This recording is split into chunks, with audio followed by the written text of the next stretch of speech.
Okay. That's Yeah.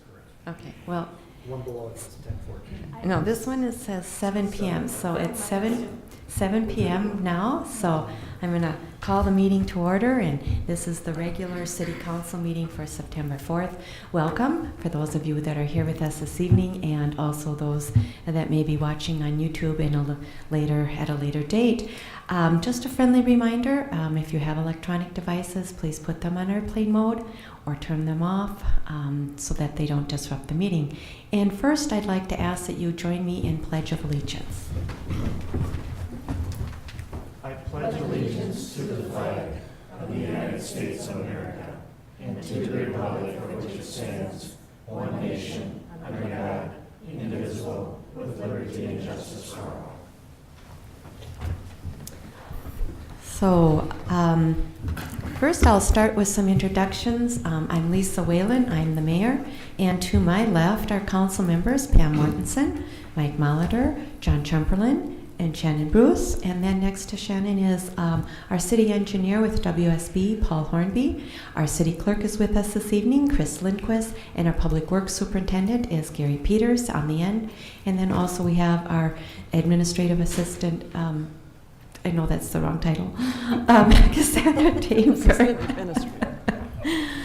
Cassandra Tabor, thank you for joining us. And on the other side, to my right, our administrator, Mike Barone, our finance director, Brian Grimm, community development director, David Abel, our city attorney with Kennedy and Graven is Ron Batty, and then on the end we have our chief of police, Paul Falls. So with that, is there a motion to approve the agenda as presented? So moved. Okay, is there a second? Second.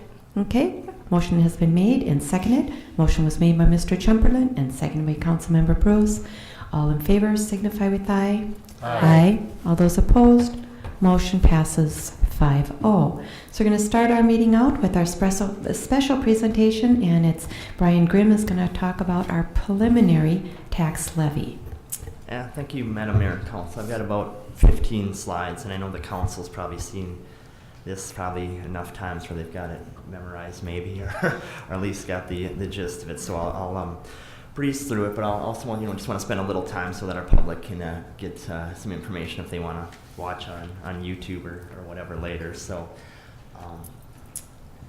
the reason we're here is that we need to set our preliminary levy by the end of the month, so that's what we've been talking about at the past several work sessions.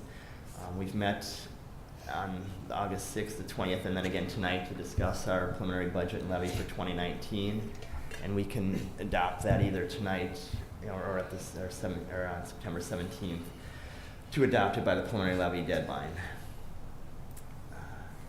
The ongoing budget goals and challenges, number one is always to ensure the city's financial stability, making sure that we're levying and having the right amount of revenue while we're also using some of our fund balance on hand.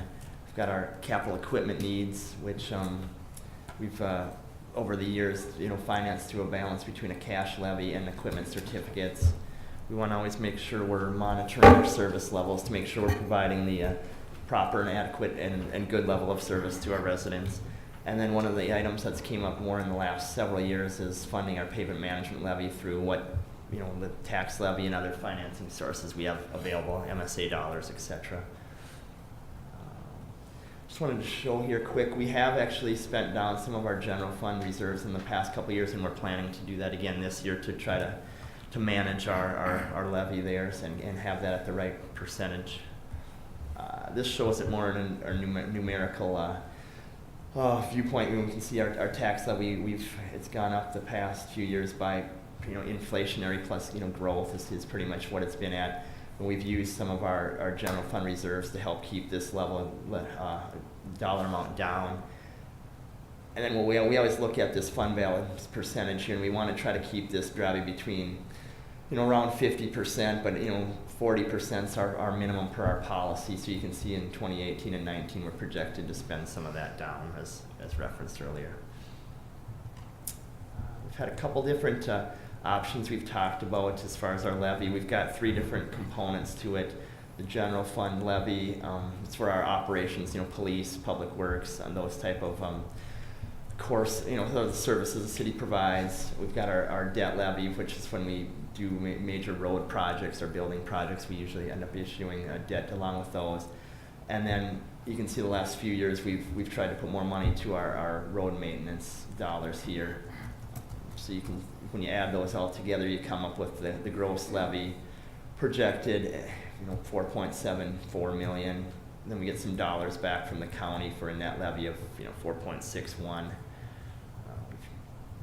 We've talked about a couple different options in this option here. The road maintenance dollars, everything's the same. It's just a little less, so you can see the impact there in that version.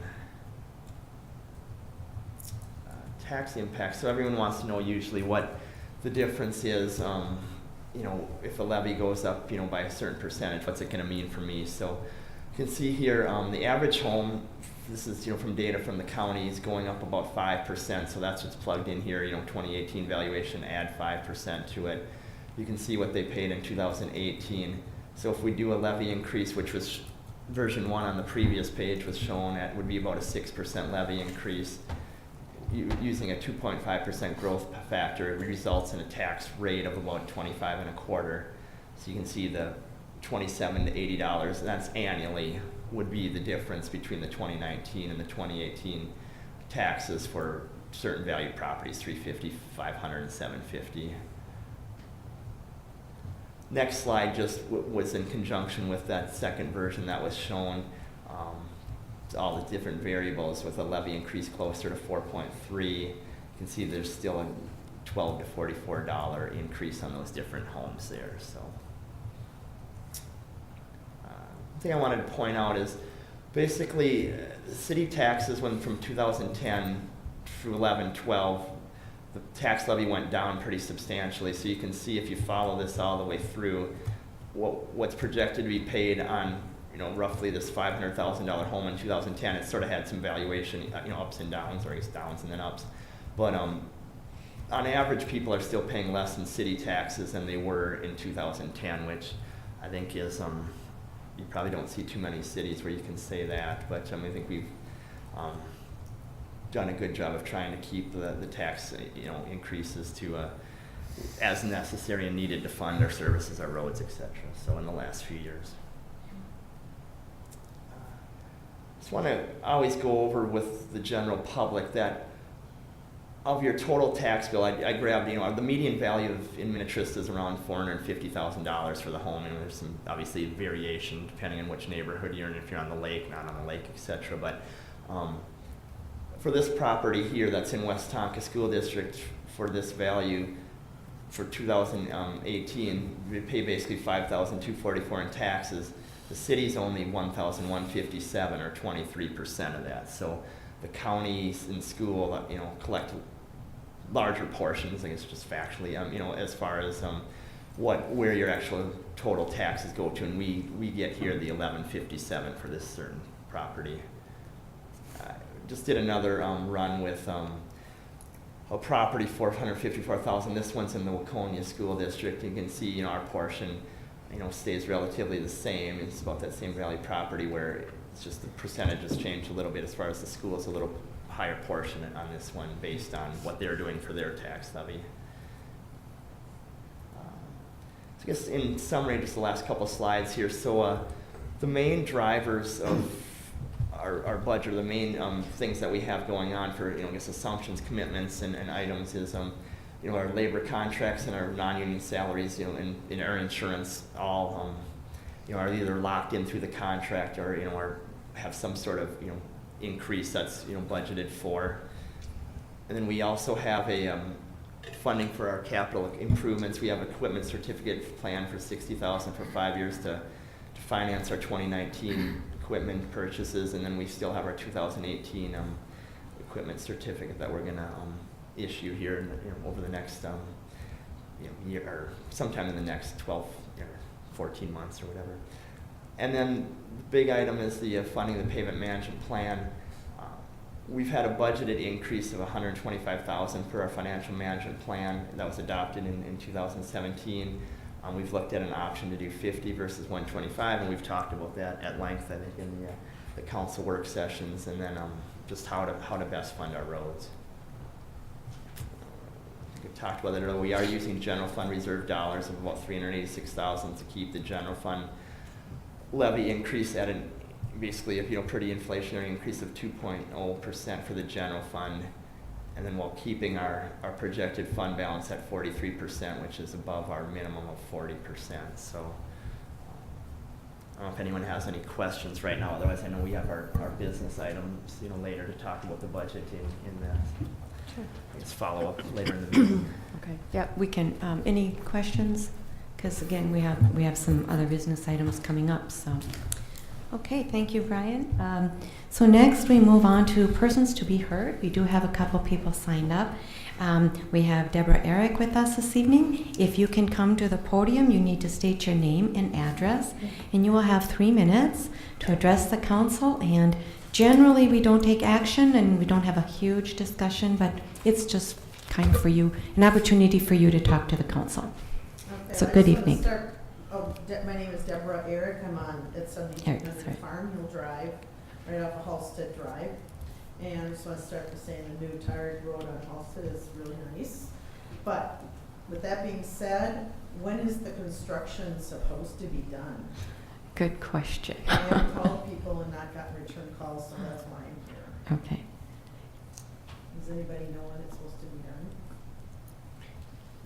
Mayor and members of the council, I can respond to that June 30th of 2018. However, we have been, I believe that's past. yes, you are correct. So staff, including the administrator, finance director, the attorney's office, have been working on getting the project completed. It's beyond the contract completion date.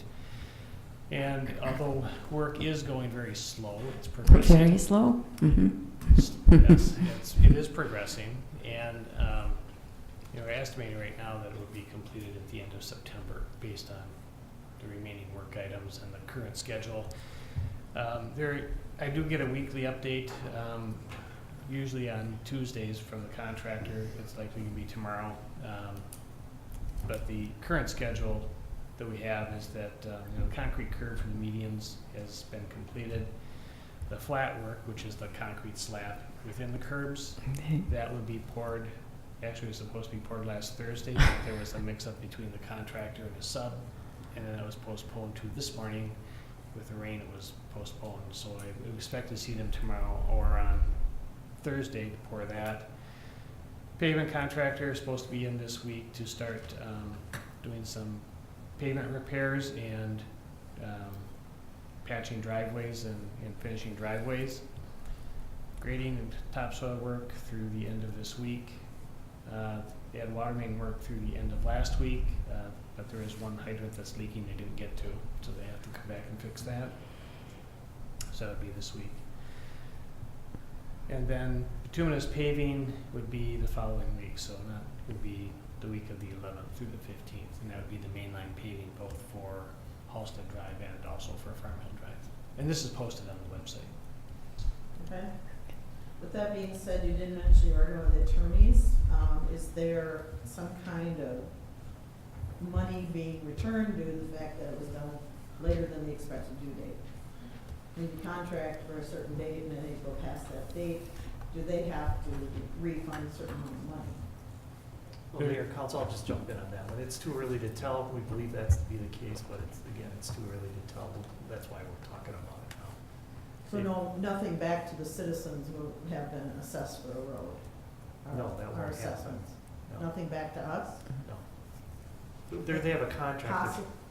They have a contract that they're supposed to fulfill, and obviously they haven't fulfilled it, so. Yes, so don't you charge them money against their contract for not fulfilling their contract? I don't know if charging them money is the way Well, to I mean, interpret you it, can but take, do they, there's damages that we're trying to assess, but that's, again, it's still too early to tell, to be determined.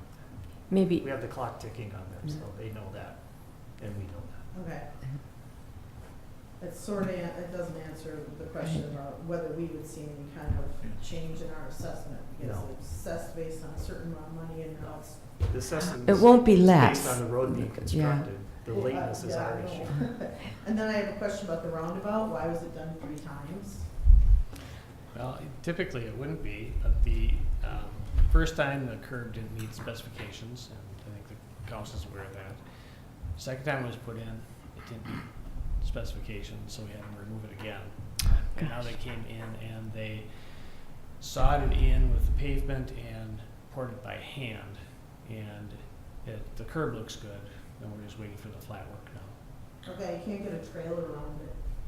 So when I had to drive through the mud to get my fifth wheel through and almost hit the street sign going around from down by the, coming down from the west end. From Farm Hill. Yeah, taking a right onto Farm Hill should have been. When we took the right, we ended up in the mud because it's very narrow. So the new one, the second time they did it, it was actually not bad. It was fine. So I don't know why they went with the third time. Now they've like narrowed the road. Like we had to ask for a mailbox be removed and moved because you couldn't get out of there without taking out the mailbox. So I'm just curious, why 3 times to get something? when it doesn't meet the spec, they have to tear it out and and redo it. And so Pardon? they're only paid for it once, but they built it so in a manner which it didn't meet the specifications, and so we made them remove it. So so supposedly when it's done, the snow plows and everybody can get through, around it? Yep, Okay. correct. All And, right, and I should mention too, and this is, I think people have to get used to driving this. So this is a mini roundabout. They differ from the large roundabouts like you see on Highway 7. For the one on Highway 7, there's that pavement area that is mainly as a truck apron. So the large truck goes around, that back wheel of the trailer will track over that truck apron. Mini roundabouts are a little bit different. They're much smaller, and the medians are actually made for larger vehicles to drive over the medians. And that's why, one of the reasons why we had to remove the curb a second time was because it was too high. Public Works has been plowing both with larger trucks and with the smaller truck they follow up and clean up with. And so it's just, from a maintenance standpoint, that's what they're going to end up having to do. So for instance, for a fifth wheel, in the future, once the flat work is poured, you'll be able to drive over that center median, over the Center part of that center median. the round, yes, the center, the round median that's in the middle of the roundabout, you'll be able to drive over that. And then the splitter islands that are new this year, because they didn't get them in last year, but those have always been planned and they are required. Those medians are also meant to drive over. So the larger vehicles towing trailers can definitely get over there. A semi can get over that by doing the same thing. Okay. That answers the question. And we didn't know how it was gonna end up because we don't seem to, It doesn't seem to get Much work. finished. it never seems to get done. Yeah. And I also had a question, I don't know who would know this, but on that, does anyone know who bought that Ravine's old place over in Holstead? Mm-mm. Which one is that? Is that at the It's on corner? Holstead by the swamp? Is that on where the stop sign is? No. No, okay, then I By the don't. swamp. I didn't know, because there's no trespassing signs, and someone thought Three Rivers had bought it, so I didn't know. David, Three Rivers bought one property over, or is in the process They're of buying one. looking at purchasing a property. I Yeah. don't think it's been 55 acres, finalized. correct? It sounds correct. I don't know Yeah, if that's the they're correct. looking at buying that. This is another property. It's Ravine's old farm that's on. Yeah, on my I don't know where that one place. is. There's a swamp there. Okay, That's where the Ravine's old farm fields were. okay. And it was sold, and we thought we heard it was sold to Three Rivers. But We haven't heard about that one. And that would be something we could probably find out publicly. Sure. I would Yeah. assume. And Three Rivers has not bought the 55 acres yet? They have a purchase agreement, but it hasn't been finalized yet, as far as I know. What are they using that 55 acres for? The plan eventually would be for the future regional trail, but that's, a long range plan. They certainly don't need all 55 acres, so that's what they're looking at, is what to do with the rest of it, sell it. So it hasn't been purchased yet? It's No, in the process. no. That was the only other questions. Thank you so much for your time. You're welcome.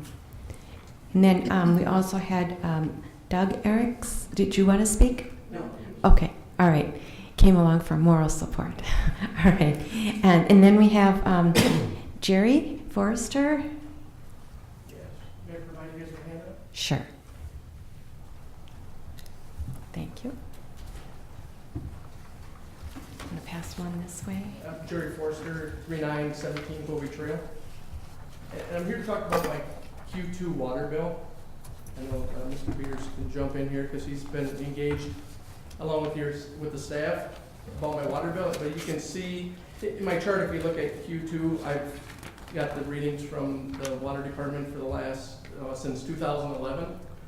And I put them in chronological order. You can see this last quarter, I was almost 70,000 gallons over what my highest year for that quarter has been. And I had Mike come out and look at my water meter and the radio controller, and he did determine that those are within like 2 gallons of each other. However, I guess my challenge is I had my water sprinkler system investigated and found no leaks. I investigated my entire house. Obviously, if I had 70,000 extra gallons in my house, I would know that it would be major. So I can't really come up with, and the water department can't come up with where the 70,000 gallons went to, other than my radio controller and my water meter are currently working. But at some point in that quarter, did something happen to my water meter? And I'm 70,000 gallons over the highest I've ever been. So I'm here to ask for some type of a credit, or at a minimum, a new water meter. Something obviously happened, and it cost me a lot of extra money in Q2. My water bill was $597. Where the highest it's ever been is $300. Yeah. Mr. Peters, I know you've been in contact with Mr. Forster. Any light? Can you shed any light on this? Well, Mike goes out and does a bucket test and does a comparison, so we just kind of go off of that. So the water has gone through the meter. So I thought Mike had mentioned to me that you did find an irrigation leak. I did not find an irrigation leak. Okay. We walked around the yard and looked at the yard, and there's 70,000 gallons. I turned my sprinkler system on May 24th, and the quarter ended June 24th, and I run it twice a week during that time period, so 8 times.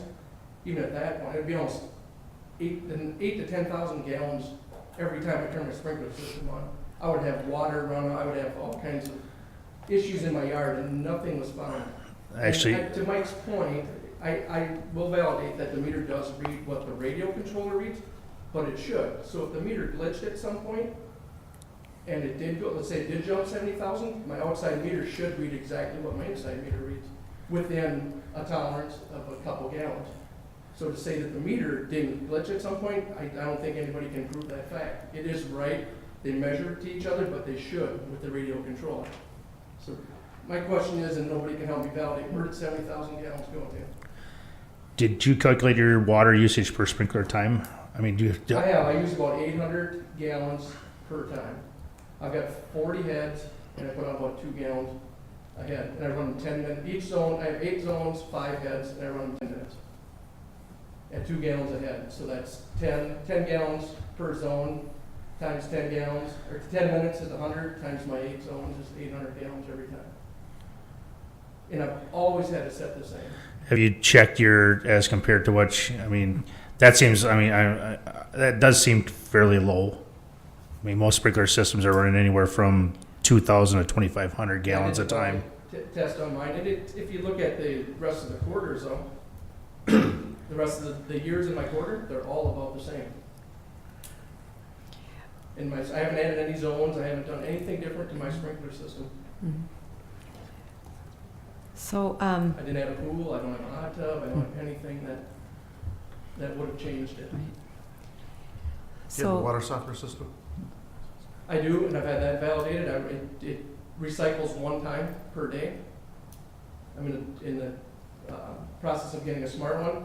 Mike and I went over that, but it's the same one I've had every day. And I've got pictures, if everybody wants to share. I've been keeping pictures of my water meter since July 3rd. So I have almost every day up till tonight. I took one before I came tonight. And right now through this quarter, I'm at 48,000 gallons. And I do increase from July and August. July through September, I add 1 more extra day of watering per week. So it usually does go up. In your daily, over that time, was there any particular one day you saw a jump, or is it pretty consistent? It's pretty consistent across the board. And And I what- actually have less. In the past, I've been household of 5. I've got 2 of my daughters off to college, so now we're down to household of 3. So we use a lot less water that way as well. So I just can't put a finger on where the extra 70,000 gallons would have been. I don't have a think Public Works did question. either, so. I just noticed in Q3, there's some numbers that are similar, even higher than your second quarter 2018.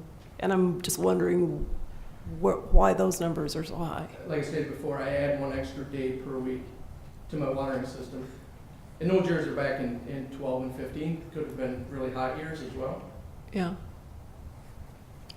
Those are probably the highest used ones, right? August or They- July. yeah. July, August. They are, according to Yeah. Ellen, that Yeah. I've been working with as well. She Um, said that's the highest quarter. Well, let's see.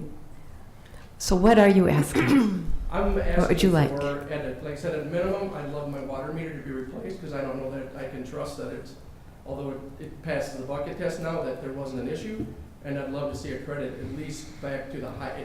If anything in Q2, I would even go off the highest quarter, or the highest year I had there, and refund me the difference, or apply it to my Q3 bill. So what would it take for a new water meter? How much are they and how, What is it, Brian? 300 and 350 or something, isn't it? yeah, it's like 390 for a new water meter, yeah, with the reader and stuff, and then be the time to go install it. okay. But the water rate is 0.005, right? Times 70, that's about $350 higher than my bill's ever been.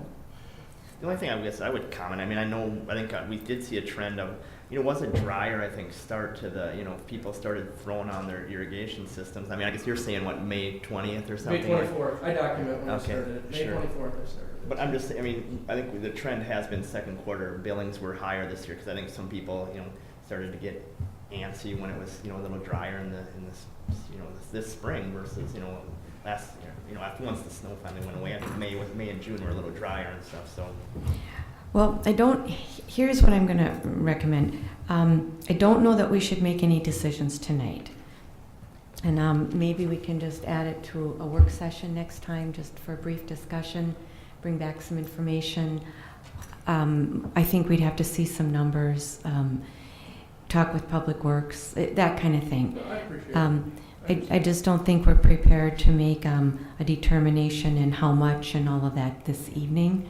So would that be something we could handle at our next work session? And then you can let Mr.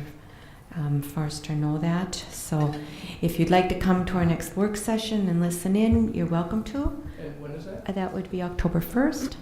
And it is at That'd be September 17th. Okay, sorry. I'm sorry. Thank you. I'm jumping ahead. September 17th, and we start at 5:30. 5:30.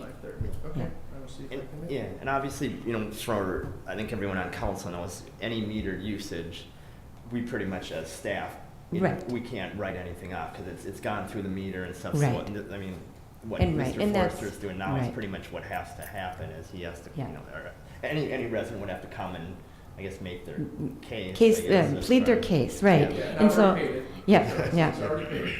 And all I'm saying is I think we want a little more information and some numbers and so on. So, Sure. okay, I have pictures, whatever I Okay. can do to help. Sure, I'd just like to come to a resolution. okay, on it. all right. Hey, So- Jerry, have you looked at, and I don't have water meter, do you have, can you look at your water meter and just see where you're at right now through, like, yesterday, or? I can tell you as of 6:30, I'm at 2,893,920. And when the quarter ended, I was at 2,846,330. So I put 47,590 gallons through my So water. that's 47,000 in 2 months, and you've got 1 month In left. 72 days, and I got Okay. 21 days So left. you're right line again for third quarter, for I when? am. Actually, it's gonna be, on the lower side. Yeah. Okay. Okay, all right. So thank you for coming, and we'll see you again next time. Thank you. All right, so that concludes our persons to be heard, and we'll move on to our consent agenda items. Our consent agenda items consist of approve our work session meeting minutes from August 6th, 2018. B is approve our work session meeting minutes from August 20th, 2018. C is approve a regular meeting minutes from August 20th, 2018. D is a resolution to approve claims. E is a resolution to approve our status change from probationary to full-time for Carter Osterly, Public Works Maintenance Worker.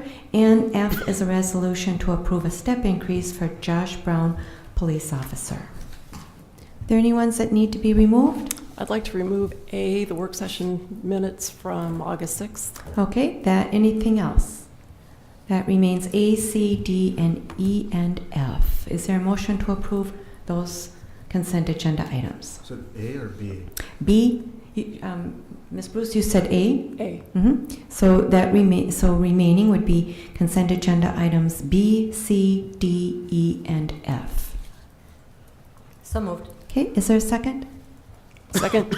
Okay, Ms. Mortenson made the motion and Ms. Bruce seconded. All those in favor signify with aye. Aye. All those opposed, motion passes. Ms. Bruce? Yeah, on page 4 of the council packet, halfway down the page where it says Bruce commented, this is the comment that I made, that I requested be put in context last time, and I'm concerned about how it's come back, and I'd like 3 minutes of uninterrupted time to explain why I'm concerned about this.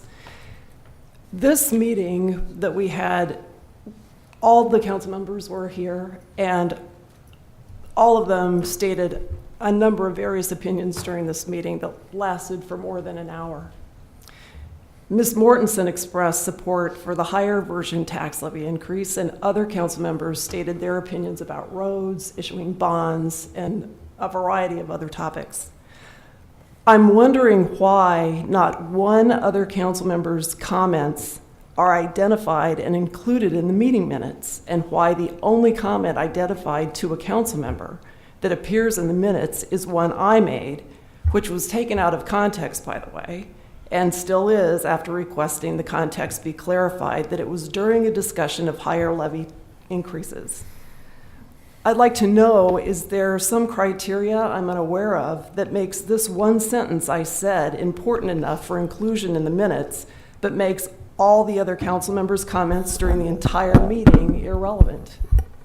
I'd like to know what criteria is used to determine what's included in the minutes and what's used to exclude things. Why isn't Ms. Mortenson's comment about preferring the higher version of the levy increase included? It makes me wonder, have we actually stooped to using Minnetrista's meeting minutes for political purposes? Can someone explain this to me? Mayor and council, I'll take the first stab at that. So both our city clerk and our director of administration listened to the minutes again. I don't know if Cassandra, you want to come to the podium since Kris has a microphone, in case you want to comment. So from what I understand what was said, I don't know how to tell you. First of all, we're not politicizing the minutes. That's not happening. Then why is it? Okay, hold on, just a minute. Why am I the only just person hold on. He's going quoted to in the answer your minutes? question. If it's not Ms. politicized. Bruce, Ms. Bruce, you had 3 minutes uninterrupted. Please be courteous and respectful and allow staff to answer your questions. Thank you. So I believe, and maybe also Ms. Linquist would like to weigh in. Yeah, let me just finish mine. So we added the options into the minutes. The two options presented on that particular night were the 6.72% option and the 5% option. Correct me if I'm wrong, either of you guys. But the whole point of including that particular factual information into the minutes was because Ms. Bruce did comment on the options. There was no way of knowing what options, what she was talking about, other than adding in what the percentages were, the two options that Mr. Grimm presented that evening. So you commented that you would be okay with a 2.5% growth increase and a 2% inflation rate increase. So you'd be okay with a 4.5% increase, but nothing more than that. And so that means by adding that comment about the 6.72 and the 5.0 that you weren't happy with those. And then we got into the further discussion about the bonding thing that was gonna lower them about 0.75%. So that wasn't captured in the comments as well. If you guys wanna chime in. No, I would just say, because Kris was adamant, the request was for us to look at that specific piece of the minutes, and so that is the reason we looked at that specific piece, put it into context. We did assess together, we both listened to it and discussed it with Mike to make sure it reflected context as it was spoken, but because that was requested, that is the section we looked at.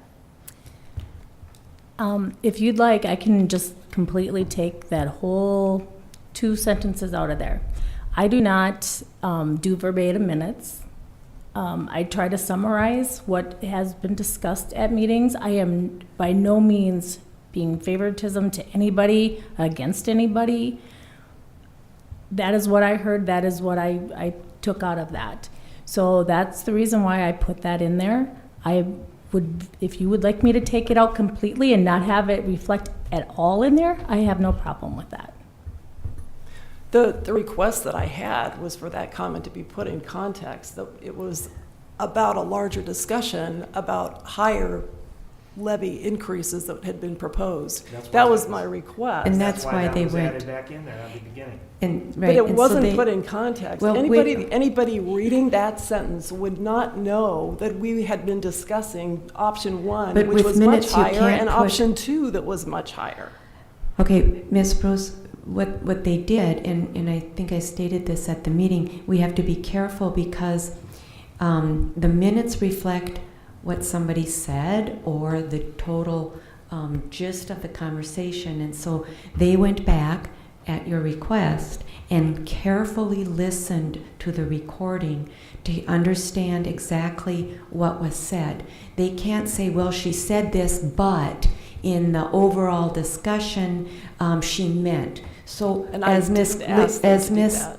Linquist says, she can remove this from the minutes if you'd like, but we can't change what you said. See, That would be that's- fine to remove them from the minutes, but I also want to know why only my comment of all the comments that were made during an hour meeting and Ms. Mortenson's comments that were almost identical, saying she supported a certain levy increase, why that didn't make it into the minutes. And I think we need to be careful that when we're recording meeting minutes, that it's not politicized just because we don't agree You're with correct. someone. I agree, and I don't think And it that's was why I meant that am way. trying to make more generalizations of saying there was just discussion on things. Minutes technically only have to reflect the action. So in other words, we wouldn't have to put in all that discussion.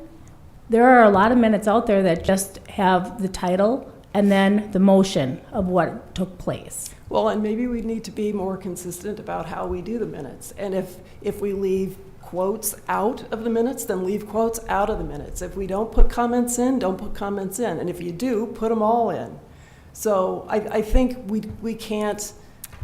If I did that, then I'd be doing verbatim minutes, and I'm not. No, I'm not saying verbatim minutes is what we You'd should need do. You would need a court reporter then if you want it for verbatim I'm not minutes. suggesting that. I'm suggesting leave out the comments and the quoted things. Okay. Or at least Well, be consistent in what you're doing. I'll have to take direction from council for the whole thing. Right. Counsel?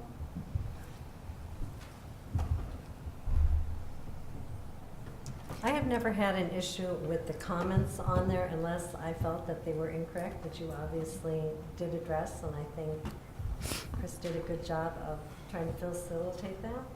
I don't know what else to say about it. I kind of like hearing the comments in there. And I'm just saying be consistent.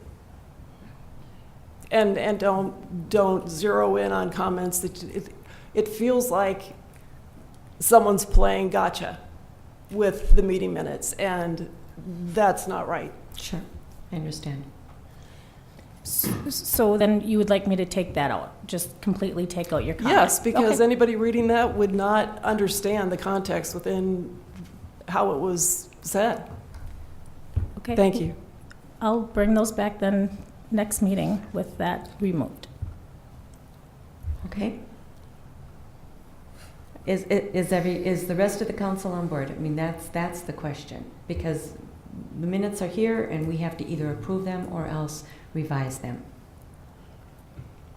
As I was here, I understand why it is laid out the way it's laid out. Now, if someone is reading this outside of everyone that was here, I can see where there may be a misunderstanding, but right above it says we presented the 6.72 and we presented a 5. I believe the rest of us didn't make a specific statement about, oh, I want the 6 or I want the 5, or we wanted something other than the 2 that were listed. Yes, they did. I believe, Ms. Bruce, you did make that statement about the 4.5, and it stands out from the other 2, so I thought it was, seeing it in there, I said, oh yeah, we understand where you're coming from, and it made it very clear to me. And the whole purpose of having minutes is for people that were not at the meeting. And The meeting So- minutes are not I for guess the us. issue is, I mean, I guess own up to what you said. I mean, that's, I wrote a blog post about what I said, and I said the exact same thing, but it was within a context. And I'm not saying I didn't say that. I'm saying I am the only council member that is quoted in these minutes out of an hour-long meeting that every single person at this table made comments about what they preferred and what they didn't. Well, just so you know, the next time you get equal treatment, because we all got tagged. And the next, I'm coded, John, Mayor got out of it, but you're in there for the next time. So, so we did all get equal opportunity then, but for what it's worth. And we're talking about the August 6th. I mean, it says here, Molitor had questions on We're certificates. talking about August 6th. We're not talking about any other minutes. We're talking about August 6th. Oh, just a minute though. We were talking about if we were being singled out, and to identify if you're being singled out, you have to kind of look at a pattern. And to do that, you have to look beyond just August 6th. And that's all I'm saying, is that when you look beyond just August 6th and we go on to the next one, we're all mentioned here. I'm fine either way, taking us all out or putting us all in, doesn't really matter to me. I'm just saying, if you look at it in context of the other meeting minutes, we are quoted as well. So. Okay. So we need to give staff direction. We're either going to approve these minutes or we're going to send them back without that comment. Or you can approve it without the comment, or you can approve it with the comment. I think this is a slippery slope. I mean, every time we're going to go back and look at the minutes and get a feeling that, well, I really didn't mean the way that's said. But if the context is there, then I don't. Which it isn't. Well, it is to me because of the 2 up above where we define, we get option 1, we get option 2. At that time, you made a specific statement and you stated a specific percentage. I don't remember any other of us making a specific percentage statement. Then let's review the Okay. tape and We see did. if someone did, because I know someone did. Okay, so if the rest of the council, you're on board. Why don't we do, I'll just make a suggestion. Why don't we do this and we'll review it. I'm sure Kris is looking forward to this. But we'll review it one last time to make sure it's clear. And we'll see if Ms. Bruce is correct or not. And the fact that somebody else, in particular, Ms. Mortenson, did state something about percentage. But We'll do I- our best. yeah. There's no politicization here. That's just not happening. And frankly, I agree with Mr. Tschumperlin, even though I don't get a vote. I mean, you were quite clear about what your upper limit was, and that's why I'm sure that's why it made the minutes. Maybe even above any other comment that night. And I would like to speak to that as a staff member and as someone who works with Kris as well. I don't typically take the minutes. I was involved at this time because Kris was absent, and that's my role to then fill in for her and take those minutes. And I think both Kris and I, as we work together on this, and as Kris does this, we do our best as humans without taking verbatim to get what feels like those key moments down on paper. Right.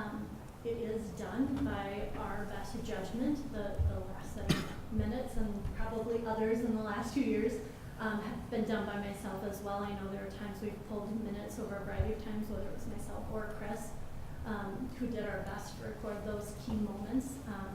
I think that's the key. It's key moments or key statements. And it is a human yeah. process, so Yeah. so we are giving it our best professional judgment. And as we listen to it again, and any other times things have been brought to us, as we listen to it again, we're giving it our best professional judgment as two individuals. We often bring it to Mike as well if we need a second set of ears, but it is a human process where we're trying to pull the key moments out Right. of the, or where people seem to be speaking something that's very important to them, and we want to make sure that that's. Well, and although on the flip side of that, if somebody says something that they would like to have included, that's, so there's there's that too. So And that's been taken Yeah. into account in the past Yeah. as So- well.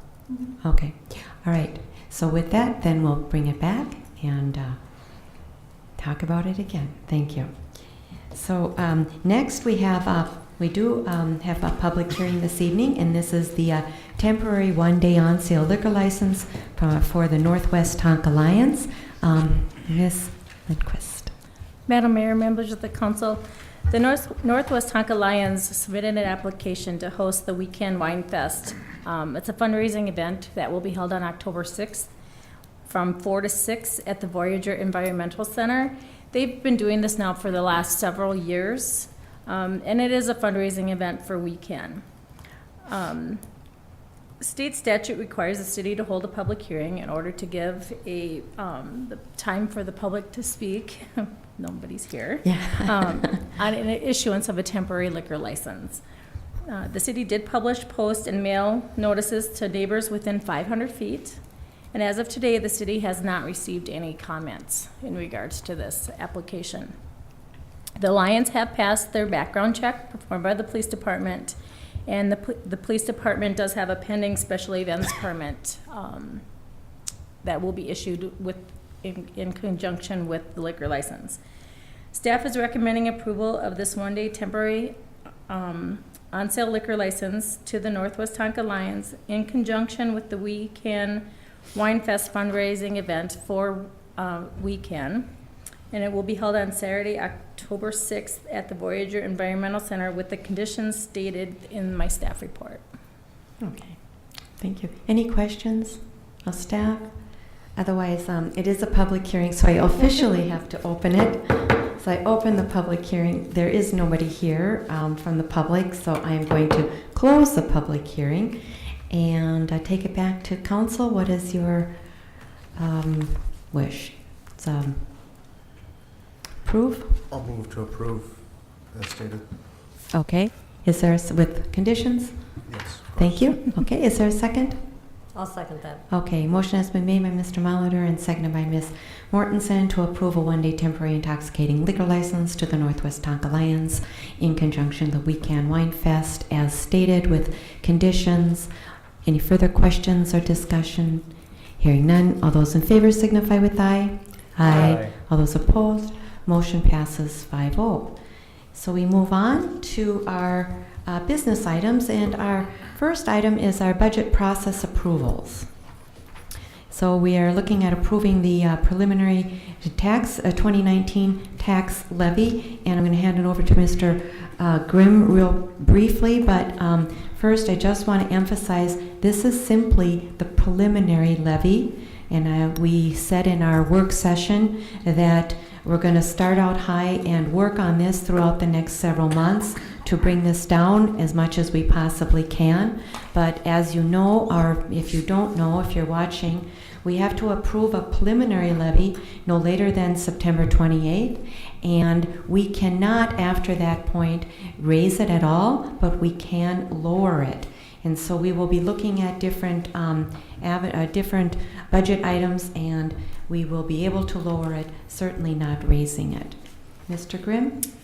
Yeah, thank you, Madam Mayor and Council. I guess this piggybacks or follows up on the presentation I gave 40 minutes ago or whatever it was, or earlier in the meeting, I guess, as far as the 2019 preliminary levy starts on page 29 of the packet. And it talks about, in the memo there, the different versions that were outlined during the presentation. Version 1 was a gross levy of $4,742,971. It amounts to a net levy increase of $261,510 from 2018, 6.01%. The other version that was presented was a gross levy of $4,667,971, which would be a net levy increase of $186,510 from 2018, or 4.28%. As the mayor stated, the preliminary levy that's certified to the county is a ceiling or maximum, and once it's set, it can only stay the same or be reduced between now and the end of December. As noted in the presentation earlier, the main difference in the two versions is $75,000 in funding that would be dedicated for roads. So, if there's any other. Well, in our work session, we had a lengthy discussion on roads, and so that's one area that we're going to be looking at closer. And as we move forward in the other area, we also had questions on that we won't know the answer to until later on, is health insurance costs that the city might increases to that. So that's another area that we're going to be looking at. And maybe even sharpening our pencils, so looking at a few other areas as well. So any questions or comments? I'm not in support of the 6.1 increase, and my experience has been that preliminary tax increases seldom come down before the final adoption, and this 6.1% includes a 34% increase in the road maintenance fund, and the lower one, the 4.28% increase, includes a 14% increase in roads. So it's also vastly increasing the amount of money that we're spending on roads. So I can't support this preliminary tax increase at 6% because I don't believe it will come down in December. I do think that we have started out higher in past years and then come down. I know last year we did. I believe the year before we did as well. A number of years. Some years we have, some years we haven't. It just depends on what the council and. Well, I know in the past what we used to do is we used to set the very, very least amount that we possibly could, and then we had no wiggle room and we really weren't able to lower it. This way we have the ceiling, if you will, and we know we have some issues that we want to work on. There's a spread there, 75,000, that we hope to bring that down a bit, if not all the way down to the 4.28, somewhere in between. So, all right. Any others? So thank you for your comment. Anybody else? I know we talked about this at length, and we'll talk about it again. I'm a novice at this, obviously, but I do have faith that we can bring it down. I don't see it staying at 6, but I also feel that we need to find a way to make the road budget work. That, for me, is the bottom line, because so it's if we go with the 400, then it's only it's a 14%. What's it going to be next year and the year after? It's only going to get worse, in my opinion. The roads aren't going to improve overnight. So I support the version 1 at this point in time, and then we have some additional days to be able to find a way of squeezing it a little bit more. Does it get down to 4.28? We'll see. We'll see. Okay. Yeah. Anybody else? Otherwise, I just want to say, in the years that I have been here, preliminary has always been less or more than what the actual final is.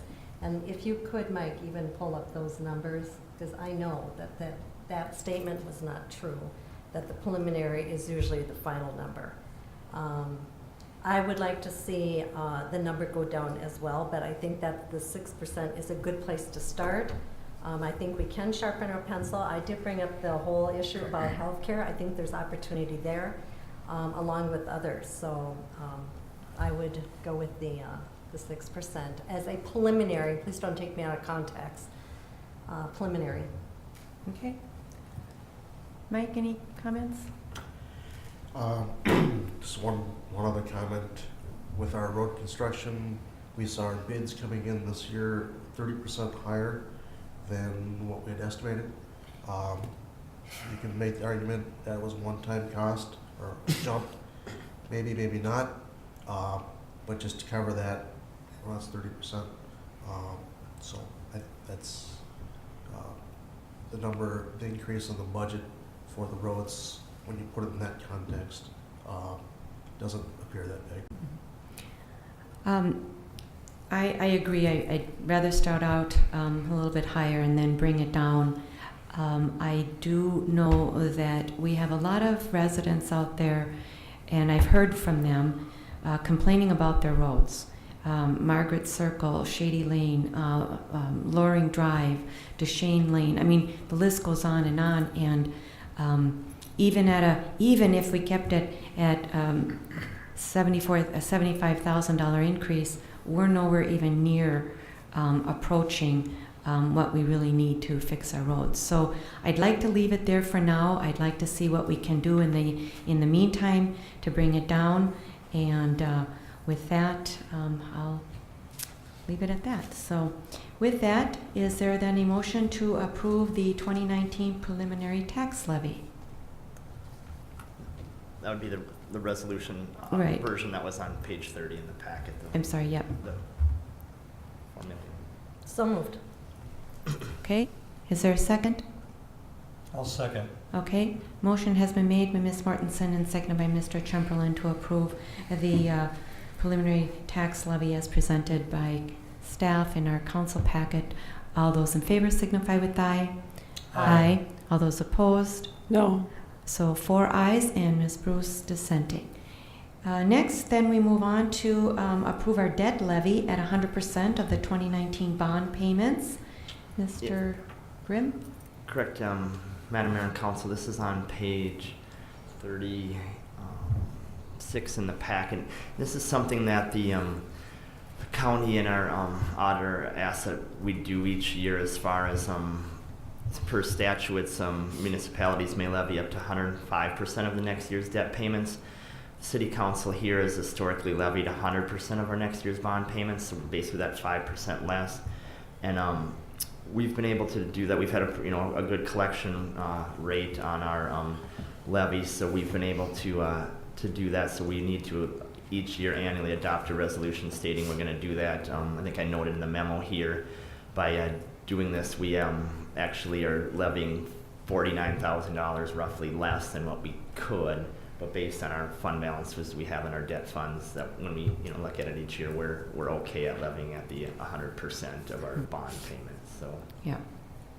that resolution I is think on. that's being fiscally responsible. Yeah. Okay. So in that resolution So is on at page what- 37. At what level would we need to be at before we would consider levying 105%? Well, I mean, our each of our, if any of our debt funds were starting to look like they were getting into a deficit, like if all of a sudden we were collecting, 95% of our levy versus, we usually collect, 98, 99, 100 by the time once a couple years go by. So that provision in state statute, it's more for cities and other governmental entities that have lower collection rates on their tax levy, they're able to levy more. And you said that because of delinquent collections, but you also said and other factors. What other factors might those be? I guess the big thing would be delinquencies. Caused by changes in the economy of all of a sudden, like people, stop, paying their taxes. As long as people are, paying their tax levies, and we're able to basically levy 100%, pay our principal and interest payments, we're pretty good. If all of a sudden we get, But that's under delinquency. You say other factors. I'm curious about what those other factors would be.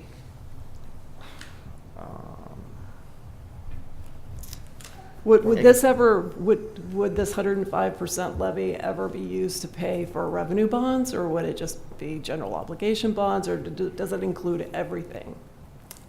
I believe it's on any type of GO debt or whatever, you can levy up to the 105% per state statute, and that you know, we're levying less, you know, we're doing the 100%. So I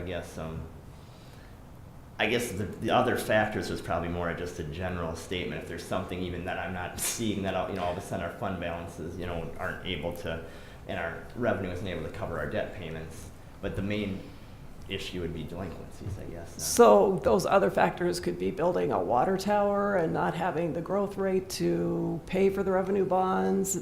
Something like that might come up that could cause us to have to increase this to 105%. No, I'm going to let Mr. Batty. Well, no, the revenue bonds would be paid for by utility rates. So yeah, so this Right. They can't be paid fine. Right, we're not. Well, we're not that's why levying. my question was revenue bonds, and you Oh. said it included everything. Sure. Yeah, I guess. Okay. The utility rates. This would apply to anything we're levying taxes for, and the utility Okay. bonds we don't Right. levy any utility. Okay. Right, we're not levying That- for revenue bonds. Correct. And And some cities actually, you can actually levy for revenue bonds. I know If this- everybody were on water, everyone was if on water, everybody yeah. was on water and that was, then you could. Yeah, But city I live our in does it, city, but we yeah, don't. Yeah. right, our city does not.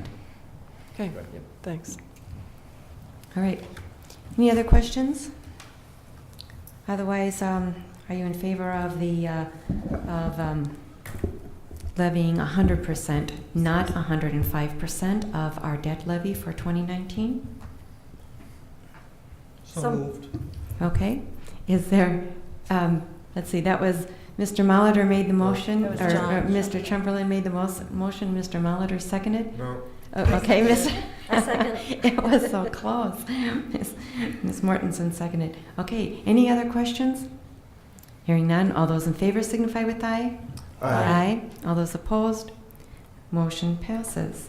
So next we have approve a quote for the paving, I'm sorry, One did I- last one. Public comments. Oh, Yeah. okay. The date for the public comments? Correct, yes. So we need to select a date to discuss the proposed budget and tax levy for 2019. I think basically the dates we can have at that meeting is anytime after November 24th, and it needs to be held after 6 p.m. on the evening selected. Per our council meeting schedule, that first regularly scheduled meeting after November 24th would be our one scheduled meeting for December, right now, December 3rd. So we would recommend selecting this date to take public comment on the budget levy before the final So- 2019 budget levy were to be adopted. So that doesn't make a whole lot of sense, that we can't hold the public hearing or comment period prior to November 24th. The reason being is because that people get their what used to be called the truth in taxation notices. Right. It's basically their notices based on the preliminary tax levy. So those get sent out in mid-November. So I think they don't want anyone holding the public comment until everyone has their statements. Okay, So that's why We're it's giving people a chance to see their statement. see their Right. statements and then. so right. But my next comment is, but then if they came December 3rd to make their comments, and we were to say, okay, well, good comment, good point, we'll take that under consideration, we have to approve the levy December 3rd. So You have to- what's it the seems end? like they should be able to come sooner versus later, you know what I'm saying? Because you only have one meeting. in Yeah, I December. mean, some cities Yeah. have two, Yeah. if we had a December 17th meeting, you could say, hey, we'll do it at December 17th. I'm not recommending this. No. Right. If we No. had Okay. to schedule another council Right. meeting, we could. Okay. Yeah. So if there's that much upheaval Yeah. on December 3 Third. and you five can't agree on On a budget. A final budget. budget Okay. levy, You you can always schedule a schedule- special don't go meeting. there. Well, I was just wondering if it could be, if the comments could be taken in November. So, but you're saying the official public comments can't be done until after November 24th. We want people to have their statements. Statements. Right, I understand that, okay. All right, all right. So, basically, December 3rd. Is there a motion to approve selecting December 3rd at 7 o'clock as the public comment date for discussion of the 2019 budget and tax levy to be adopted? So moved. Okay, is there a second? I'll second. Okay, any other questions? Hearing none, all those in favor signify with aye. Aye. All those opposed? Motion passes 5-0. So now we'll move on to approve the quote for the paving and driveway at well number 7. Madam Mayor, Council, this driveway entrance at Well 7 as well as the trail at Slow Creek Park, the next item, we're both on the mill and overlay contract that went, our bids that went out earlier this year that were rejected due to being too high. But since these are lower numbered items, we decided to send them out to some other contractors to see if we get some better pricing. I picked 4 contractors at large. For this project, I do not know why only 2 submitted a bid for this particular driveway. This is for the new well number 7 at Kings Point. Well 6 is located on the property by the treatment plant and has a driveway installed. This one was supposed to be part of the project. Got delayed due to some issues with where the control panel was situated. And getting it moved, and as well as getting our well leak, there's a leak in the well, fixed. Everything is set, ready to go, so we are looking at getting this paved. We had $7,500 set aside in the CIP to pave this. The one came in at $7,480, and the other one came in at $3,000. This is set to city specs that were sent out to each contractor. The driveway itself was also measured out at 18 feet wide by 50 feet long, with 2 aprons, or with 2 corner sections put on, so it was all sent out exactly the same to each contractor. And these are the 2 bids we got. Wow, big looking difference. at hiring, approve a contract for JPT blacktopping at $3,000 to install the driveway apron at Well 7.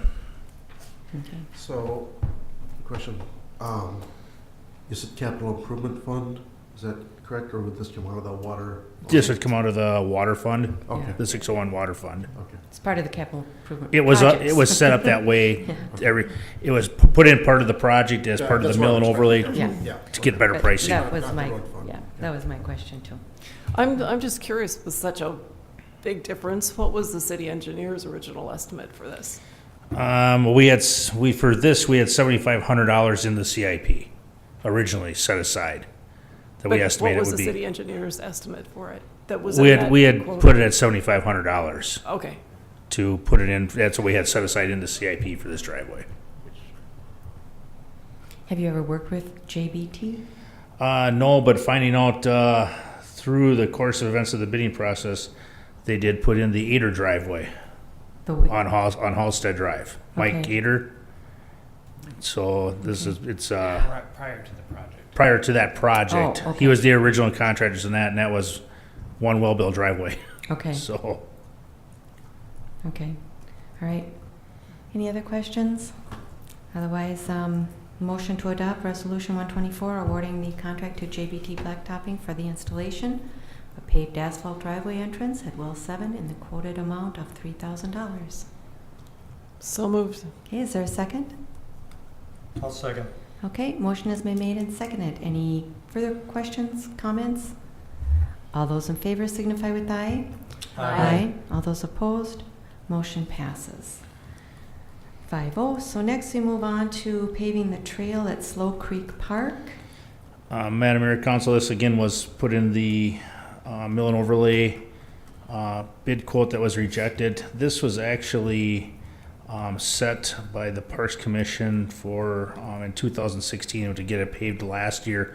There was originally a paved trail from Sunnybrook Circle, the main road going back to the actual playground located behind there. After the playground, it was a wood chip trail from there to the walking bridge, and then across the walking bridge and another wood chip trail going to two different parts. One of the trails was given back to the HOA or the homeowners due to some, how do you want to phrase it? I'd say where it was laid out was not in the right aspect, so Okay. it was just decided to sell that back to the homeowners and alleviate that trail. The wood chips were removed, and it was prepped with gravel ready for pavement, and it did not get, it got moved out for the because of 2017. We had bid it with some people, or just some extra contractors, and it came back really high from what our original thought was. It was $15,000 is what we had set aside. So we put it in the bid packet this year. Again, it came back high, so we sent it out. And again, with the $15,000, we actually got 3 bids from the 4 companies we set out. And 2 were very close. One was a little higher again, to $24,700. It was $24,700. Yeah. My typo, sorry. 16,623 and 16,000 even from JBT Blacktopping again. So again, this is all set to city specs. Everything was sent out fairly amongst all 3. So the recommendation would be to go with them also for this contract, and that would involve removal of the existing, repaving all the way from the walking bridge all the way up to the road. Mm-hmm. Okay. And this would come out of the Parks Dedication Fund. And, yeah, okay. Thank you. All right. Any other questions? So on both of these, I assume we're aiming for this year yet? Yes, yep. As soon as I get approval, I can call them and get on the schedule and get them done yet this month. Yeah, great. And they were aware of that at the bidding time. I believe that's why the one company did not, I know Dunsmore Asphalt was concerned about it this year, and DMJ was also a little bit concerned with with it, but With the timing, okay. with timing, yes. All right. All right, thank you. So is there a motion to approve the quote for the paving and going to JBT Blacktopping in the amount of $16,000? So moved. Okay, is there a second? I'll second that. Okay, motion has been made and seconded to approve Resolution 125-18. Any further questions, discussion? Hearing none, all those in favor signify with aye. Aye. All those opposed? Motion passed. I did say aye. Yeah, okay. Motion passes 5-0. All right. And next we have approve a change order for the Enchanted Lane Tuxedo Road project. Good evening, Mayor and members of the council. The change order 3 for Enchanted Lane includes a couple of items. Number 1 is we had a claim for regrading for extra work from the contractor that was initially sent off to the Met Council, specifically because that was done as the Met Council had set up a temporary conveyance system. It took about a week for them to do that work. The contractor had the entire road graded prior to that temporary conveyance system going in, with the idea they'd come back and just have to regrade that area. They could pave the base course on the roadways. Well, the temporary conveyance system took a little longer than anticipated. We had rain, a lot of construction traffic and resident traffic in there that beat up the roadway, so they had to go back and regrade the roadway because of that. Now, we had initially sent this off to the Met Council for payment, and as part of the negotiations for the funding by the Met Council for the boat launch and other costs that the city incurred at that $92,500 approved at the previous meeting, the change order comes back to the city to process and pay the contractor in the amount of $7,669.43. The second item the change order covers is the contract extension of time with project completion by October 31st. We have been negotiating with the contractor right up to almost to the buzzer when we had to get the memo installed. They wanted it out into November, and we told them it has to be done by the end of October. So they've agreed with that and have signed the change order. And Resolution 126-18 is in your packet for consideration of approval of that change order. This does change the contract price from $828,449.72 to $836,119.15. I should note that the actual net contract amount that the city would have is $743,619.15, which is approximately 7.2% of the original contract amount. All right. Any questions? I had a question on page 63. There's a spreadsheet that shows all the detail for their, and there's an item down on the left-hand side where it says 62% of, I printed this out just so you could see it. 62% of taxable wage. It says plus 62% of taxable wage, so it has the wages, and then it also adds 62% of the taxable wage total onto the bill, in addition to all the other labor-related charges and things like pension fund and fringe benefits and things like that, in addition to the equipment.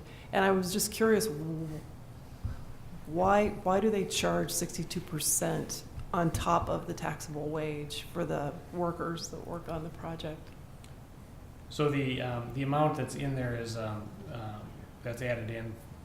So this is a MnDOT format in which they provide time and materials. And so they're, essentially it ends up with the overall contract price is 15% over the actual amount that it takes to do the work, and that's by contract. So when they're coming in and saying they've got, you know, each one of their wage items and the hours associated with each one, and adding in their fringe benefits, the extra percentages includes their overhead and profit. So is that common on all MDOT contracts, that we're going to pay 62% above the wages that the people are making in addition to their benefits? And that just seems Does that high. include, that doesn't include their benefits, though? No, it doesn't. Right, so the 62%, so they charge that hourly rate of whatever the workers are, and that doesn't include any No, but- overhead, the But FICA, in the, addition to that 62% of their taxable wage, they also add their benefits on top of that, and that's on page 63 Mhm. as well. And that's correct. That's what they, That just seems extraordinary, and I know this isn't a huge number, but So, just to clarify, Paul, is that 62% a plug? And what I mean by that is, we agreed to the total amount, and then they're back into that 62% by, is that true, or is it? well, that's a good question. And on that form, in looking at that, I guess I'd have to go back and break all that out. But essentially what it is, it's the time that they are for equipment, materials, labor, and that 62% is what they've determined as being that cost to accomplish that overhead and profit amount on the taxable wage, but then they add in the fringe benefits with no additional cost. And then they add in equipment costs. and then they also add in the 15% on top of everything. They added in 5%, it's a prime contract, they had 5% on equipment is what they added in. That's what total equipment. Oh, was I'm at looking 50. at the, so you're questioning the $424, if I'm reading this, reading yeah, this and correctly. I'm just, No, I understand what you're 62% is a questioning. lot to Right. charge, and Yeah. I just No, wanted to note I understand, I'm that just saying, it's the 424. 62% out of the total amount, though, it's only 62% of the wages. of the wages. So if you took that amount and you divided it by the total, it'd be a much smaller amount, percentage-wise. And I think it's just something that we need to be aware of if we're going to contract with MnDOT for things, that this is something they do. This isn't a MnDOT contract, though. It is not, but it's the same format that they would use for time and materials. They just chose to put it on the state form. So if they had not put it on this form, they would have added the $424 somewhere into their formula. Essentially, yes. I mean, because everybody, this is how they figure their costs or whatever. That's why I was asking if it's a plug, because it's kind of Yeah. is. It's like, here's a number, and we'll back into it and find the difference. Yeah. Okay. Okay, good question, though. All right. And then, so I had a question. So with the 92.5, I thought that was for the reconstruction of the boat launch. It was the funding, yes. Okay. Because it also included the increase in unit costs between 2017 and 2018, which Okay. we may not incur all those costs. We threw them all in the Mhm. change order in case they use it. So anything that's constructed in 2018 those unit costs, where that change order would apply. I think a lot of those items are already done. Okay. So I don't think we're gonna use some of those. Okay. So that leads into another question. Are we expecting another change order? I'm not, no. Okay. This was, and as we talked about at the previous meeting, I would expect one additional one that would be this one to extend the contract time and to take care of these other items. So that's what, yes. Okay. In the contract time, obviously, we understand because it's been delayed because of the Right. project, the Met Council project. Correct. Okay. And then, the reality of it is we've got about 2.5, maybe 3 weeks worth of work altogether. Okay. I think the contractor was just concerned about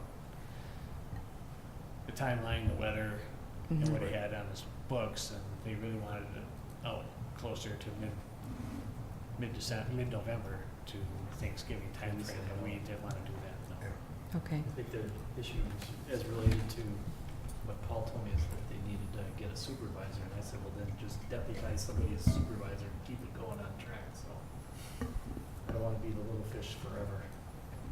Yeah. Big fish get fed first, we want the little fish to get fed up. We're a little city, but that doesn't mean we don't have a bite. Okay. Any other questions? Otherwise, is there a motion to approve the change order and extend the contract to October 31st? So moved. Is there a second? I'll second. Okay, Mr. Molitor made the motion and Mr. Tschumperlin seconded. Any further questions? All those in favor signify with aye. Aye. All those opposed? Motion passes 5-0. So next we move on to a permanent drainage and utility easement agreement at 7650 Halsted Drive. Madam Mayor, members of the council, as part of the Halsted Drive project, there were some changes that were made by agencies to the plans as they were in for review. One of them was they added a culvert that crosses Halsted Drive. We had 2 areas that had essentially no outlet. I think the issue was on the south side of the road, the high water level would have become higher than the original high water elevation, if that makes sense. And I believe this is the watershed district was requiring a culvert that crossed over. It might have also been through our hydraulic analysis with MnDOT. The person who did that work is no longer with the firm, so I don't know which one, but it was one of those agencies that had determined a culvert needed to be added. And so what the impact was, and this is at the request of the property owner at 7650 to review this, they have an area that has no outlet. This is on the north side of the roadway. That area received water before and also had periodic inundation of water before. So what we did is broke out how much additional water we're adding to that area, and that additional impact would be compensated to the property owner. What we're asking for is an entire drainage and utility easement over that low area, and so we compensate the owner not only for the new impact but for the other property that was previously inundated, and we can't really separate the two. So to get a permanent utility easement, drainage and utility easement, the additional impact was identified as 33 cents per square foot. The pre-construction impact area was 70% of that value to 23 cents per square foot. And so we did put together a minimum damage acquisition and valuation report that estimated the compensation for that permanent drainage and utility easement to be $4,866.87. It was rounded to $4,900. Staff has been talking to the whole property owner, and the property owner had indicated they would settle for $5,000. In your packet is Resolution 127-18. It would approve a permanent drainage and utility easement at 7650 Halsted Drive. The packet includes the minimum damage valuation report. It also includes the offer letter, which states $5,000 to settle this matter. Okay. Questions? Again, again, any additional conversations like this occurring for other property owners? There is one other property owner that we're working with, yes, and I expect that to be lower than this. Okay, and but that's not for a drainage utility easement, right? It would be a drainage utility easement. Oh, okay. A similar situation, yes. Okay, because I know there's also another property owner with some curbing issues or some curbing requests. Is that, Yeah, and that actually is in the right of way, and we could probably talk about that okay, with staff and make a recommendation to the council. okay, all right, okay. Okay, any other questions? Then, is there a motion to approve with the permanent drainage and utility easement in the amount of $5,000 as staff is recommending? So moved. Okay, is there a second? I'll second. All right. A motion has been made and seconded. Ms. Mortenson made the motion and Mr. Molitor seconded. Any further questions or comments? This is the project that just keeps on giving. Yeah, I know. Well, believe me, we know. All those in favor signify with aye. Aye. All those opposed? Motion passes 5-0. Having said that, earlier this evening we had a resident from that area asking about the, what is it called, damage, whatever it is. Liquidated damages, thank you.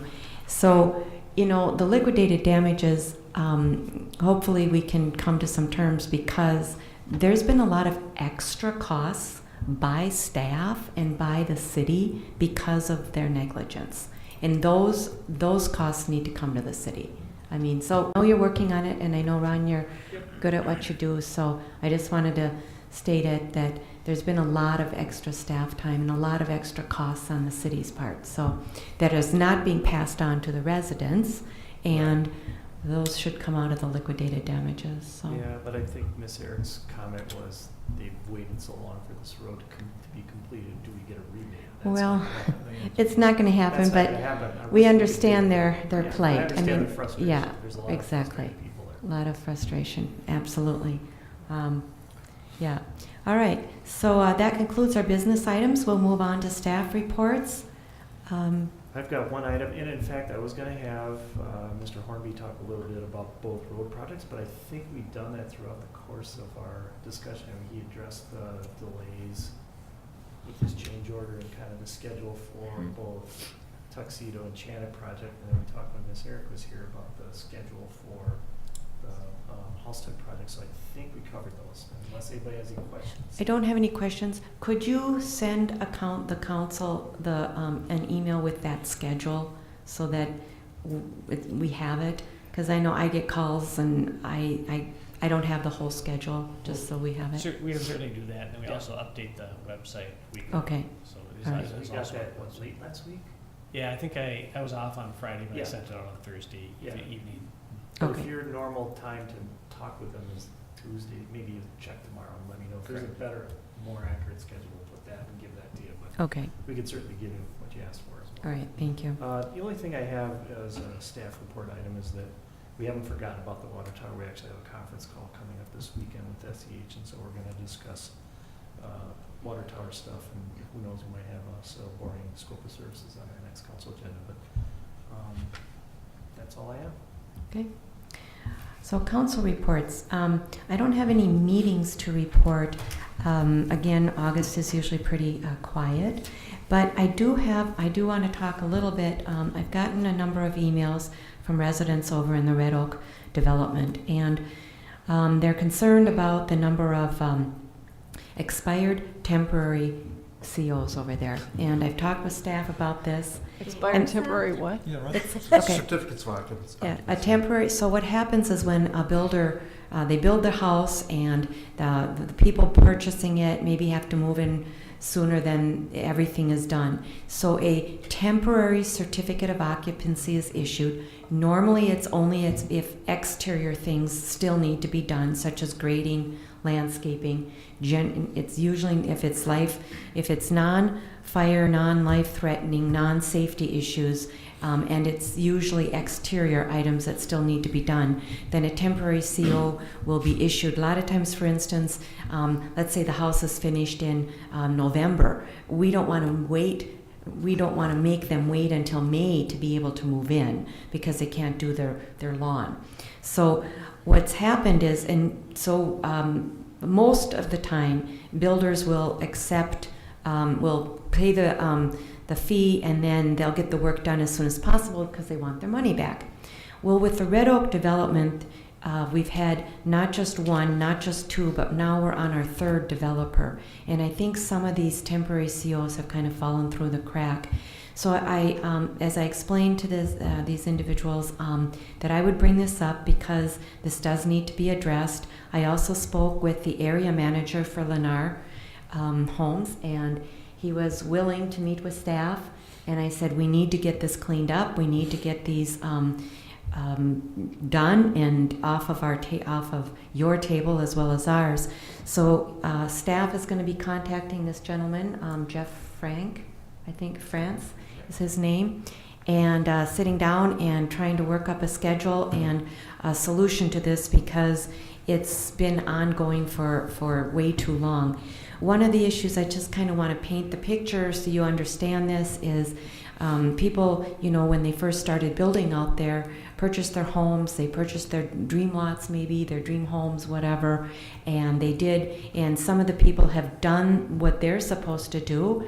Their yard's been graded, their yard has been landscaped, and they were told, the development will be built out in 4 to 5 years. Well, that was 4 years ago, and it's probably only about halfway done right now. So they're looking around saying, hey, we don't see a light at the end of the tunnel, but at least these lots where the homes are completed and the weeds are growing rampant, those lots should at least be done. And so that's basically their complaint. So we're trying to address that, or we're going to be addressing that and working on that with staff and the developers. So you should be aware of it. So yeah. I'll add that's long overdue. Yeah. There's at least 10 houses that haven't done any landscaping in almost a year. Yeah. And there's probably another 10 going in. I mean, there's somebody that's trying to sell right now. I'm like, oh God, I don't know how you're going to sell a $500,000 house next to a weed patch, but yeah, it's a kind of it's a mess. Yeah, and we recognize that, Mayor and Council, so that's why we've kind of been doing what we've been doing, and we're trying to get them to the table with a game plan so we can let you guys know what that is. And then the comment, of course, when you talk. So when I talked to Lennar, of course, they passed the bucket down to the previous one, Cal Atlantic, and of course they probably passed the bucket down to the original one. So it's kind of this has been a challenging development, no doubt. On that note, we have, if I remember how this works, David can help me understand. Remember, we take a deposit, right? And the purpose of doing that, I believe legally, is that at some point the city would step in, use that deposit to put in landscaping. Obviously, we don't want to be in that business. We don't, yeah. Right. that's the biggest issue there. Right. If this doesn't get resolved, let's hope it does. I mean, There's going to give us a schedule. So first, I think the first step is meet with the area manager and staff. Come to a conclusion that when can these get done, give us a schedule, and then monitor it, and really continue putting pressure on the developer to do I this. guess where I was going with that, aside of trying to get on the legal path, which obviously we don't want to do unless we absolutely have to, when it does get done, we will be issuing a refund of whatever they've issued. Will that refund, who legally gets that? Is it Lennar or is it the previous one? Because I want to address your point about passing the buck down the line. The buck should really go to whoever is supposed to get the refund, right? Right. I mean, they've been bought out. Right. Yeah. You know, I mean, it's all the same company. It's Okay. a revolving door of people. Right. Okay. Is our issue. Okay. All right. I mean, we've had, in the last year, it's been 5 or 6 different people. You know, Okay. it took us a couple of weeks to figure out who we even are dealing with anymore. Sure. So Call the last number and they're not there. Yeah. And then you find out there's 2 more people since that guy. Right. So. Well, we're hoping now that we've got the right contacts and we can, so just maybe update us and let us know. And then also, I think I sent Mike a copy of that email that went out today, and so keep those people apprised as well. So thank you. All right, so Ms. Mortenson. WCC meeting was last week. They had it at Surf and Turf. The attendance was low. I think just vacations, and it was an evening meeting, which they typically don't do. And the other thing is, I was speaking to a resident that lives on Marina Drive, and once again, the parking issue was brought up. And I'm just wondering if this is something that we can add to one of our work sessions and talk about maybe some new options. Is this regarding the school? Yeah, on Marina Drive, there's Yeah. still people parking beyond the curves. Yeah. They're parking in the culvert area They're on building yards. additional parking right now. The school is in those fields by our water tower. I mean, they just started, Gary, do you know how soon have you been out there lately? I mean, in the last couple of weeks? Yeah, I believe it's all paved. The one lot's done. The other one is got the first course on, and Okay. I believe they'll be done soon. I mean, that was the attempt too by the school district. So they're paving what was gravel and adding additional parking lots. So How far is that from Marina Drive? not far at Not all. far. Right down It's the closer- street. It's closer to the field. It's closer, then, yeah. Then Easier you would park want on- to park in the parking lot, not park on Marina to get Okay. to the. Right across from the school. Because I It's on think the that's- opposite end of the field, so essentially, it would be on the west side of those fields. So the school's intent was to get people to park in the parking lots they've now created versus having them park on Marina. But the issue we talked about earlier about having that gate open on the east side of the field is what kind of creates that parking issue. Right. And there's a number of reasons for having the gate, just emergency access for medicals or injuries types of things. But we can talk more about that if you put it on a work session. I guess I just bring that up because I guess I would suggest that we see what's going to happen after the parking lot gets completed, because it is pretty substantial what they've added, Okay. what they're adding. We don't know how many parking spaces Oh, it's though? quite a bit. It's a lot. It's a lot. Okay. I don't know the exact. I don't have the numbers. number, but I mean, it's a big area. Well, maybe we Yeah. can find out how many parking spaces, and then, like you said, maybe see what happens. Maybe let the residents on Marina Drive know that this large new parking is gonna be available. And they're working on it right now. Yeah. Okay. Yeah. And I'm sure the residents I'm are sure it's- aware yeah. that there is something going on. But I Okay. spoke to him today, and he Maybe wasn't sure what Sure was was. going on, yeah. But his big thing was people are going through that gate, probably because of distance, and I hate to say it, laziness, I don't know, but by shutting that gate, it would eliminate people thinking that's a shortcut. That was his solution to the whole thing. Right, and Madam Mayor and members of the council, we've had this discussion with a number of residents over the past 2 or 3 years. We have made some parking changes on Marina Drive as a result of those conversations. So in other words, you can't park on the east side in the beginning of Marina Drive anymore, so that if people park on the west side, there's plenty of room for emergency vehicles and residents to get in and out of there. So I think we've significantly improved it to date. That gate that you're referring to belongs to the school district, so we certainly can't require them to shut or even, especially not lock their gate. Again, I think that's meant as an emergency access, so if you get an injury on the field, you're not gonna require emergency staff to go all the way around. It's a big enough gate where they could literally drive a rescue vehicle or an ambulance up onto the field if need be. So that was really the intent of the gate. It wasn't really meant to be a pedestrian gate, but people do occasionally use it. But I agree with Mr. Abel in that I think we need to give it some time to see how this school year goes with the parking now that there's a lot more parking lot access available. So Okay, so end of the conversation then, there will be some email to the Marina residents letting them know that this I is. don't know how we do that. We don't have email addresses for people. that I live would on just Marina. call the individuals that maybe you spoke with and let them know, Okay. yeah.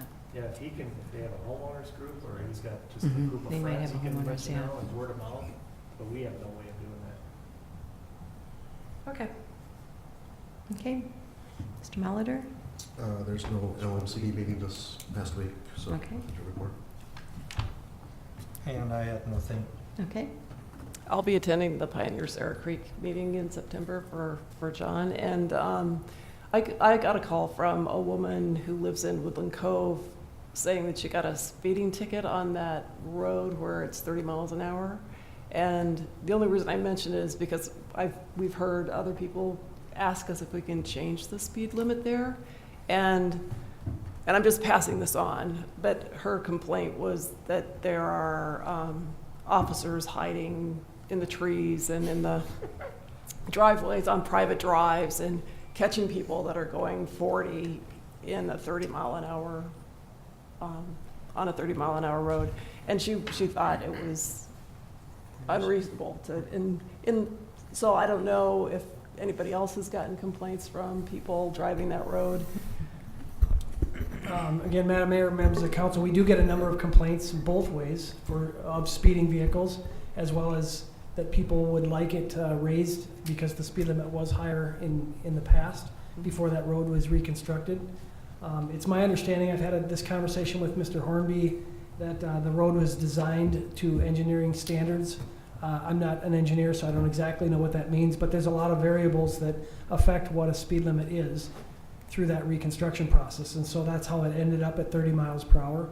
So it's not likely going to be changed because there's no data to support that other than people just aren't happy with it. But yeah, and I explained that to her, that it wasn't going to change, but her request was, well, could they just not be so strict about giving tickets when it used to be 40? And so, you know, we need to be reasonable. So I don't know what the solution is, but I told her I would bring it up and let the council know. Well, and I appreciate you sharing those comments. I think it's important to point out that we don't give out tickets for a few miles an hour over the speed limit. If you get a ticket, you're going well over the posted speed limit. So I want to be clear about that. We do give an awful lot of breaks for that. That's why we're so visible there. So I guess my advice would be careful and watch how fast you're driving. Okay. I want a picture of them hiding in the trees. It does leave a vision in the mind. Yeah. Okay. Good. All right, then with that concludes our meeting for this evening. Is there a motion to adjourn? So moved. Okay. Is there a second? Second. Okay. Mr. Molitor made a motion. Ms. Bruce seconded. All those in favor signify with aye. Aye. All those opposed, motion passes 5-0. We'll see you on the 17th, not on the 1st. Well, we'll see you on the 1st as well, but the next one is the 17th.